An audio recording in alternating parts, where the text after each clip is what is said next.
Bismillahirrahmanirrahim. Saya yakin sepenuhnya manusia semuanya, baik yang kafir sekalipun, apalagi yang mukmin, tujuan hidupnya adalah mencapai kebahagiaan di dunia ini. Tentu di dunia ini tidak ada yang ingin sengsara di dunia pada dasarnya. Bahagia. Masalahnya kalau di akhirat tinggal yang bermain iman. Tapi kan di dunia, orang yang kafir sekalipun ingin bahagia, pasti. Dan memang itu yang harus menjadi pandangan dasar hidup seorang mukmin, orang beriman. Doa yang sering, bahkan barangkali paling sering kita baca, yang diajarkan Rasulullah SAW adalah Rabbana atina fid dunya hasanah wa fil akhirati hasanah. Lihat. Jadi Rasulullah SAW mengajari kita semua bahwa orang-orang beriman itu tidak hanya meminta kebaikan atau kebahagiaan di akhirat, tapi juga kebahagiaan di dunia. Di dunia berarti memang sifatnya materialistik. Dan tidak ada yang salah dengan kebahagiaan materi. Tidak ada yang salah. Yang salah adalah penyalahgunaan terhadap materi. Materi ini adalah zina. Ini adalah keindahan perhiasan dunia. Qul man harrama zinatallah. Siapa? Katakan, siapa yang mengharamkan kenikmatan dunia, materi yang indah-indah itu? Enggak haram pada dasarnya. Yang diciptakan oleh Allah, akhrajaha li'ibadihi, untuk hamba-hambanya. Enggak. Pada dasarnya enggak. Yang bermasalah itu menyalahgunakannya. Tapi materinya bukan masalah. Al-Quran yang mengajarkan kita. Ini artinya apa? Ketika kita membaca Al-Quran, kita memegang Al-Quran, ketika kita masuk ke kedalaman Al-Quran, maka sebenarnya kita sedang merangkum, kita sedang menarik, menggali sumber pijakan, sumber pedoman hidup kita. Untuk tadi, bahagia di dunia sebelum bahagia di akhirat. Karena itulah keseimbangan yang sesungguhnya. Bukan ada keunggulan pada satu sisi, tapi kemudian keterpurukan di sisi lain. Itu nggak imbang, nggak harmoni. Ada dalam keharmonian itu. Dan itulah kesempurnaan dimaksud Rasulullah SAW. Makanya din ini adalah din wasat. Umat ini adalah umatan wasat. Wa kadzalika ja'alnakum ummatan wasata. Karena kelebihan itu. Karena keunggulan itu. Ini yang tidak dimiliki sekali lagi dengan segala kemajuannya Barat dan peradaban Barat. Sekarang kita karena juga ikut-ikutan materialistik, itu silau melihat Barat. Karena kitanya materialistik, menganggap Barat segalanya. Karena kitanya materialistik, kita sudah terkontaminasi. Tapi kalau kita tidak, kita akan melihat Barat itu masalah, Barat itu penyakit. Enggak harus nyinyir ke Barat, dalam arti nyinyir di sini kemudian menafikan sama sekali Barat, enggak. Kita akui ada sisi-sisi yang bagus dari Barat. Tapi bukan itu idealnya kehidupan dunia, bukan. Bukan itu idealnya. Barat itu bukan model ideal kehidupan dunia. Kita akui kelebihan-kelebihannya, tapi bukan itu model ideal. Sehingga kita tidak silau melihat Barat. Sehingga kita melihat ke dalam umat Islam ini kita memiliki sesuatu yang luar biasa, yang itu sebenarnya esensi yang kehilangan dari Barat. Barat kehilangan wa fil akhirati hasanah. Barat kehilangan ruh. Barat kehilangan spiritualitas. Yang itu membuat kebahagiaan fisiknya saja itu timpang. Secara fisiknya timpang. Apalagi kalau sudah masuk antara fisik dan non-fisik. Al-Quran, anak-anak harus paham, Al-Quran. Al-Quran itu bukan sekedar rangkaian bacaan, yang itu tentu dengan iman kita tahu itu kalamullah, kalau kita baca berpahala. Bukan sekedar itu. Bukan.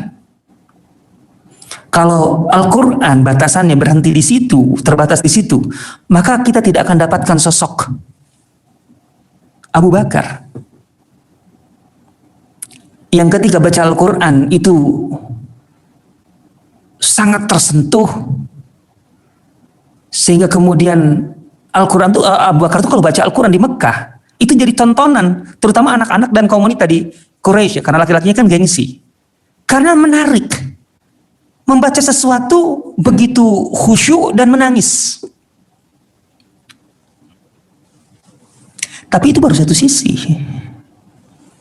Abu Bakar ya Abu Bakar. Di sisi lain kita tahu Bunda Aisyah. Ini namanya Bunda Aisyah loh. Saya harus men-challenge. Namanya Bunda Aisyah tapi kemudian nggak ngerti sosok Bunda Aisyah. Wah, kacau tuh.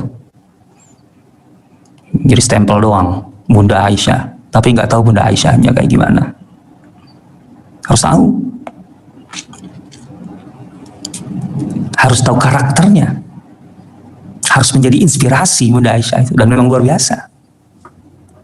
Bunda Aisyah bukan sekedar orang yang hafal Quran, bukan hanya seorang yang mengerti, faham isi Al-Quran. Sampai pada level mana coba fahamnya? Bunda Aisyah itu rujukan. Sampai Utsman bin Affan, Ali bin Abi Thalib, sampai para khalifah, para penguasa, apalagi tokoh-tokoh biasa umat, itu menjadikan Bunda Aisyah rujukan. Nanya banyak hal yang sulit-sulit untuk dipahami ke Bunda Aisyah. Dan Aisyah itu melahirkan guru-guru besar. Bunda Aisyah itu madrasah. Dengan aktivitas terbatas di dalam rumah, waqarna fi buyutikunna, dan diamlah di dalam rumah. Tapi dengan diam dalam rumah, Bunda Aisyah itu kemudian melahirkan Urwah bin Zubair, Amrah binti Abdurrahman, dan seterusnya. Ummu Kulsum binti Talha. Itu semua guru-guru besar, menjadi ulama-ulama, baik laki-lakinya maupun perempuannya, yang menjadi guru dari para ulama generasi berikutnya. Ayo, namanya Bunda Aisyah. Challenge ke sana. Bunda Aisyah itu orangnya tidak bisa mendiamkan satu kondisi yang menurutnya tidak ideal di lapangan. Terjun. Ketika kasus pembunuhan Utsman bin Affan berlarut-larut, itu terjun untuk memberikan sumbangsih, berkontribusi, pemikiran, ide untuk menyelesaikan masalah itu. Jadi Bunda Aisyah itu orangnya sangat update kalau bahasa kita sekarang. Tidak kudet, update. Berada di pusaran permasalahan besar umat. Jadi bukan sekedar tahu resep masakan yang enak, kan sekedar begitu. Walaupun dengan segala keterbatasan ruang geraknya, tapi pemikirannya besar, visinya besar. Itu Bunda Aisyah. Ini karena saya teringat namanya Bunda Aisyah. Oke lah, kita kembali. Al-Quran itu difahami dengan sangat luar biasa oleh Abu Bakar, sampai membentuk karakternya, kepribadiannya. Di satu sisi Abu Bakar seperti tadi ketika baca Al-Quran, di sisi lain ketika Abu Bakar As-Siddiq diminta pendapat oleh Rasulullah SAW, yang Rasul minta pendapat Abu Bakar menyampaikan pendapat yang brilian. Ketika orang-orang bertanya kepada Abu Bakar bisa menyampaikan dengan ilmu yang mendalam. Tapi juga kata Bunda Aisyah di saat yang sama, kana atjara Quraisy. Abu Bakar itu orang yang paling aktif berdagang di antara orang-orang Quraisy. Bahkan kok bisa ya orang yang baca Al-Qur'annya begitu menghayati sampai menangis sampai dan memahami begitu mendalam, tapi di saat yang sama kok dia berbisnis?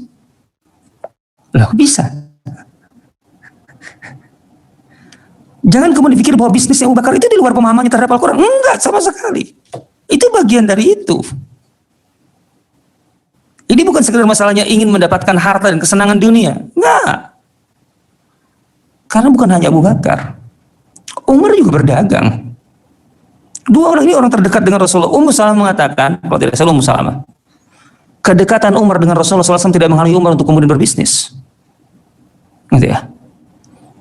Dan kedekatan Rasul dengan Umar itu tidak membuat Rasul kemudian melarang Umar untuk berbisnis. Rasulullah dibenarkan, bukan sekadar dibiarkan, tapi dibenarkan. Emang dagangnya kemana? Ke pasar Tamrin City sini, Tanah Abang? Enggak. Namanya Abu Bakar, Umar, dan para sahabat itu kalau dagang, itu artinya dagang itu sebuah perjalanan bisnis. Ada keterangan Abu Bakar itu setahun sebelum Rasulullah wafat itu masih dagang ke Busra. Busra itu masih dekat Jordan sekarang. Jadi kalau dagang itu bukan buka lapak di pasar malam, bukan itu levelnya Abu Bakar, Umar dan lain-lain itu. Mainnya ke Hong Kong, mainnya ke Melbourne kalau dagang itu, dan seterusnya. Itu begitu levelnya itu.